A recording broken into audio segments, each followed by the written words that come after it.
Olá, irmãos, graça e paz. Nossa segunda aula hoje. Vamos falar sobre a escola de Antioquia, que foi a escola criada para combater a escola de Alexandria. Se você não assistiu a, a aula sobre a escola de Alexandria, você pode procurar aí no canal, é o último vídeo que foi postado. Assista lá para que você possa compreender as duas escolas, de como funcionava e de como funciona até os dias de hoje a interpretação da Bíblia. Ok, pessoal? Então, vamos seguir aqui já. Vou falar um pouco sobre a cidade de Antioquia. Como eu fiz na primeira aula, falei um pouco sobre a cidade de Alexandria. Então, a cidade de Antioquia, hoje, o nome atual dela é Antáquia. Ela fica na Turquia e faz a divisa com a Síria. Aqui nesse mapa você vai entender um pouco melhor. Então, aqui está a cidade de Antioquia. E aqui era a cidade de Alexandria, no norte do Egito. Ok? A cidade de Antioquia, na época, foi a terceira cidade mais importante. Ficava apenas atrás da cidade de Roma, que era a capital do Império Romano, e a cidade de Alexandria. Então, vejam que essas duas cidades aqui, elas eram importantíssimas naquela época, e essas duas escolas, uma que surge na Alexandria e outra que surge na Antioquia. Isso vou mostrar aqui no mapa atual, né, nesse lado aqui tem um mapa atual. Então é mais ou menos aqui era a cidade de Antioquia. Então você vê aqui a Turquia e a Síria. Então a cidade está aqui bem próximo da divisa entre a Turquia e a Síria. Por isso que na época da escola ela era conhecida como Antioquia da Síria. Depois, com as divisões das terras e das nações, né, aqui ficou também conhecido como Turquia. Ok, pessoal? Aqui está Israel. Então, só para você se localizar. Outra informação bacana é que foi na cidade de Antioquia que os discípulos foram chamados de cristãos pela primeira vez. Isso está registrado em Atos, capítulo 11, versículo 26. Vamos ler aqui, ó. E os que foram dispersos pela perseguição que sucedeu por causa de Estevão. Então, Estevão havia sido apedrejado, e aí começou, muitos dos discípulos ali de Jesus Cristo, eles acabaram fugindo, né, se dispersando ali por todo o território do Império Romano.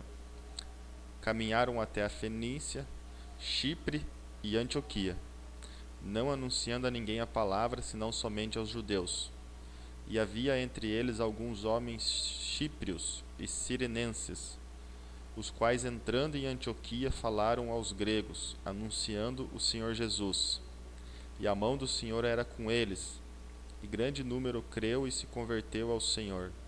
E chegou a fama destas coisas aos ouvidos da igreja que estava em Jerusalém, e enviaram Barnabé a Antioquia, o qual, quando chegou e viu a graça de Deus, se alegrou, e exortou a todos a que permanecessem no Senhor, com propósito de coração, porque era homem de bem e cheio do Espírito Santo e de fé, e muita gente se uniu ao Senhor. E partiu Barnabé para Tarso, a buscar Saulo, que depois se torna Paulo, e achando-o, o conduziu para Antioquia. E aí o versículo 26 termina dizendo: E sucedeu que todo um ano se reuniram naquela igreja, e ensinaram muita gente. E em Antioquia foram os discípulos pela primeira vez chamados cristãos. Então, muito bacana, porque era uma cidade muito importante no início da história da igreja, dos primeiros discípulos.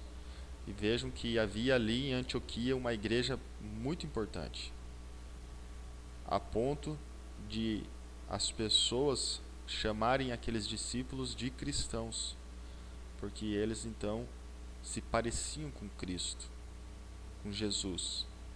Então foi uma cidade muito importante. Então vamos seguir aqui. Essa aula vai ser um pouquinho mais breve. Eu acabei resumindo ela para não ficar tão longa como ficou a aula sobre a escola de Alexandria. Então, essa escola, ela vai ser fundada ali aproximadamente no ano 270 depois de Cristo. E o provável fundador dessa escola é um homem chamado Luciano de Samosata, que nasce no ano 240 e morre no ano de 312 depois de Cristo. E qual era o objetivo da escola de Antioquia? Duas coisas principais. A primeira delas, a escola foi fundada principalmente com o propósito de combater a interpretação alegórica alexandrina. Então, lá na escola de Alexandria, a maneira de interpretação era a maneira alegórica, com toda a influência do platonismo, com toda a influência ali dos filósofos gregos, como eu já mencionei na aula. E a maneira que a escola de Antioquia interpretava as escrituras, eles defendiam a interpretação histórica e literal das escrituras. Isso não significa que eles rejeitavam qualquer tipo de alegoria, de parábola, de profecia, de metáfora e tanto mais. Mas eles interpretavam a Bíblia da maneira que o texto pedia para ser interpretado. Então, por exemplo, quando Jesus ele vai dizer assim: eu sou a porta, aquele que entrar por mim entrará e sairá e achará pastagem. Então, como que eles interpretavam? De uma maneira literal. E essa maneira literal de interpretar, o próprio texto está mostrando, obviamente, que o Jesus está usando ali uma metáfora. É óbvio que ele não era uma porta. Então tem que entender que quando eles defendiam a literalidade da interpretação, não significava que você deveria então interpretar todas as coisas escritas na Bíblia de forma literal, porque senão teríamos grandes problemas, porque tem muitos textos na Bíblia que são usados imagens de figuras, imagens de metáforas, alegorias, mas tem que interpretar conforme o autor está demonstrando, como o autor quis escrever. Então essa era a defesa. Então quando o autor colocar uma profecia, como vai ser lá em Apocalipse, e várias figuras e algumas imagens a respeito de Cristo e de animais e tudo mais, obviamente que a interpretação é uma interpretação simbólica, alegórica. Então era dessa maneira que eles defendiam a interpretação da Bíblia. Nos outros textos, eles interpretavam de forma literal e histórica e gramatical. Essa era a defesa dessa escola, porque haviam muitos abusos nas interpretações alexandrinas, porque eles olhavam praticamente toda a Bíblia e todos os textos do Antigo Testamento de forma simbólica e sempre tentavam encontrar Cristo por trás, como eu já mostrei na aula anterior, a interpretação de Barnabé naquela passagem em Gênesis, aonde ele vai encontrar Cristo ali, a cruz e a crucificação, naquela interpretação, quando Abraão chama 318 homens para resgatar o seu sobrinho Ló. Então, era exatamente com esse propósito de tentar combater os abusos da interpretação alegórica que a escola de Alexandria fazia. Então eles iam sempre para uma maneira gramatical. Essa escola ela focava e incentivava os seus alunos a interpretar as escrituras, buscando conhecer todo o texto no seu original, no grego, no Novo Testamento, no hebraico. Então fazendo toda essa interpretação histórica, conexões. Então esse era o principal objetivo dessa escola. Então eles reconheciam o sentido correto do texto. Quando é uma parábola, Jesus contou muitas parábolas, então quando era uma parábola, você vai interpretar como sendo uma parábola. E assim era a maneira de interpretar. quais foram os principais representantes. Esses três aqui foram os principais influenciadores dessa escola, homens capazes, eram líderes na igreja, eram teólogos. Foi Deodoro de Tarso, João Crisóstomo, que foi o principal de todos, um homem muito capaz. Segundo a tradição religiosa, alguns dizem que ele era o maior orador da época, o maior pregador, que fazia suas homilias com muita autoridade, com muito conhecimento. E todos esses homens, eles interpretavam nessa forma, nesse método histórico literal das escrituras. E Teodoro de Montsuestia. Então esses três homens, eles foram os principais aí proponentes dessa escola de Antioquia.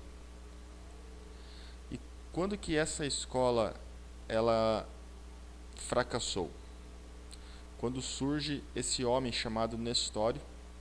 Ele era discípulo de Teodoro de Montsuestia, e o nestorianismo ele vai acabar se tornando uma heresia no meio da igreja, e ela vai acabar sendo condenado como heresias os seus ensinamentos, as suas doutrinas, nos concílios posteriores que vão acontecer nos anos seguintes.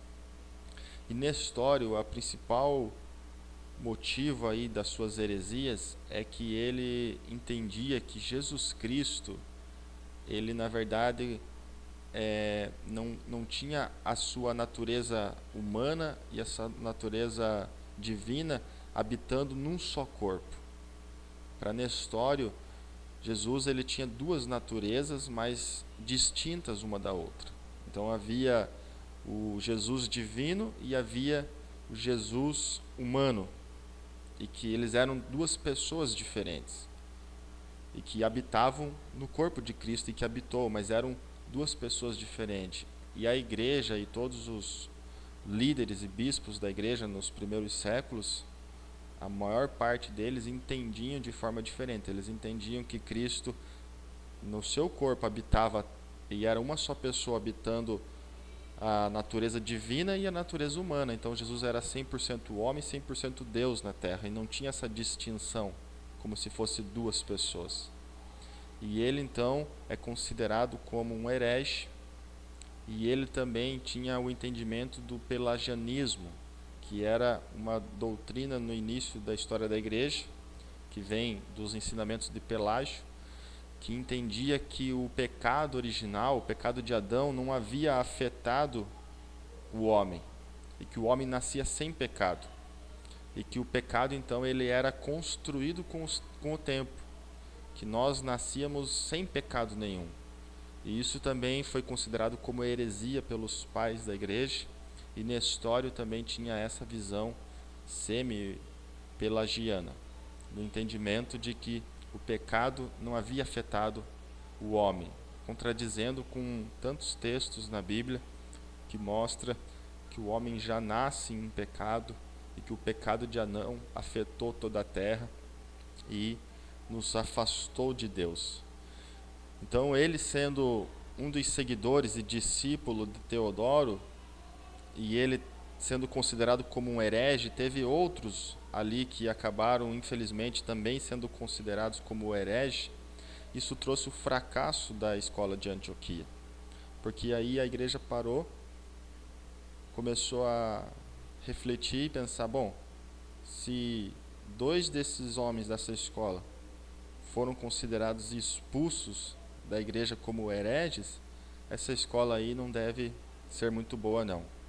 E o que prevaleceu então no início da Idade Média foi exatamente a escola de Alexandria e o método de interpretação alegórica, como eu falei na aula sobre a escola de Alexandria. E isso então vai ganhar muita força na Idade Média, que é o período que a igreja mais cresce politicamente, mais cresce em influência, política, financeira e tudo mais. E essa maneira de interpretação alegórica, durante toda a Idade Média, ela vai dar o apoio para todos os dogmas da Igreja Católica, para todas as decisões do papado romano, para todas as tomadas de decisões e a mudança na liturgia da igreja, baseado nessa interpretação alegórica. Porque lembra na aula anterior que quando você interpreta de forma alegórica, você pode ter inúmeras interpretações. Cada um pode olhar no texto e ter um tipo de interpretação diferente, porque deixa aberto essa possibilidade. Inclusive, na Idade Média vai surgir a ideia da quadriga, que era uma maneira que a igreja entendia que cada texto da Bíblia tinha 4 sentidos. Então, o autor do texto, ele tinha 4 objetivos no texto. Haviam 4 sentidos ali que poderiam ser aplicados ou interpretados. E a escola de Antioquia dizia não, que o texto só tem um sentido, que é o sentido que o autor quis dizer. Então, por isso que nós precisamos entender qual era o sentido que o autor quis dizer. E a maneira de interpretar era exatamente isso, interpretando literalmente, interpretando a questão histórica, gramatical, fazendo exegese do grego, do hebraico e tudo mais. Então, era um trabalho muito mais difícil de interpretação, mas que o autor tinha apenas um sentido no que ele queria dizer. E a igreja, então, para inserir todas as suas liturgias, os seus dogmas, eles tinham essa maneira de interpretar, que podia olhar por trás dos textos e das linhas ali escritas nas escrituras e tirar as suas interpretações e conclusões, e isso apoiou muito a implementação de muitos dogmas durante a igreja no período todo da Idade Média. E essa maneira de interpretação vai até chegar o período da Reforma Protestante. E quando chega na Reforma, que já havia tido uma tentativa de reforma um pouco antes de Martinho Lutero, com John Wycliffe, com John Hus, eles então começam a rejeitar essa maneira de alegoria e de interpretação da igreja. E eles tentam resgatar uma maneira de interpretação literal dos textos. E os reformadores, então, mesmo sem eles mencionarem diretamente a escola de Antioquia, eles tentam resgatar os mesmos princípios de interpretações, de maneira literal, gramatical e histórica. E é exatamente essa posição que os reformadores tomam, e aí então por isso que eles entram num embate muito grande com a igreja que existia, única católica, mas com o seu magistério, com o Papa, com os bispos e com a autoridade do clero, porque eles queriam rejeitar essas alegorias, e eles acusavam que era exatamente essa maneira de interpretar a Bíblia que fez com que todos os dogmas e heresias e todas as coisas erradas que entraram na igreja, elas foram apoiadas por esse método de interpretação. Veja aqui o que Lutero ele falou sobre alegoria. Lutero foi muito enfático, muito firme, ele foi muito com muita raiva dentro dele a respeito da alegoria. Olha o que ele diz: pois temos o Espírito Santo como nosso guia. Através de Moisés, ele não nos dá alegorias tolas. Ele nos ensina acerca dos eventos mais importantes sobre Deus: o homem pecador e Satanás, o originador do pecado. Obras de Lutero, 1185. Aí, olha essa outra frase de Lutero rejeitando a interpretação alegórica. A alegoria de um sofista é sempre retorcida. Ela rasteja e se curva como uma cobra, que nunca se endireita, quer caminhe, quer se arraste, que fique parada. Somente quando morre é que uma cobra fica direita. Quando eu era monge, Lutero ele era um monge, então ele também utilizou desse método de interpretação. Olha o que ele diz: era muito versado em significados espirituais e alegorias. Mais tarde, porém, quando cheguei ao conhecimento de Cristo através da carta aos Romanos, vi que todas as alegorias são vãs, exceto aquelas que Cristo usou. Olha a crítica que ele faz. Jerônimo e Orígenes, Lembra de Orígenes, que foi um dos principais nomes ali no método de interpretação alegórica? Deus os perdoe. São os responsáveis pela alegoria ser tão estimada na igreja. Tudo que Orígenes escreveu não vale uma única palavra de Cristo. Quanto a mim, já abandonei estas bobagens, e a minha melhor arte é pregar a Escritura em seu sentido único. E, junto com Lutero, muitos outros reformadores também defenderam a interpretação das Escrituras de maneira literal no seu sentido único. João Calvino, Zwinglio, todos esses outros homens tinham muitas outras aqui frases que eu poderia trazer deles, mas não quero que o vídeo fique muito longo, mas apenas que você entenda, né, como que funcionou essa maneira de interpretação. Então eles foram muito firmes nas suas críticas e nos seus confrontos a respeito da interpretação alegórica. Agora, como que funciona nos dias de hoje? Mesmo que muitos façam parte de igrejas reformadas, ou pelo menos de igrejas que se originaram na Reforma Protestante, porque se você não é da Igreja Católica, de alguma forma, independente da denominação que você faça parte, você vem da linhagem da Igreja Reformada. Mas mesmo tendo toda essa imensidão de pessoas e igrejas que surgiram da Reforma, a interpretação alegórica da Bíblia, ela ainda prevalece na igreja, sendo algo diferente do que os reformadores defenderam. Por quê? Porque a interpretação alegórica, ela se torna muito mais fácil, porque você interpreta e você pode tirar do texto interpretação daquilo que você entende que é.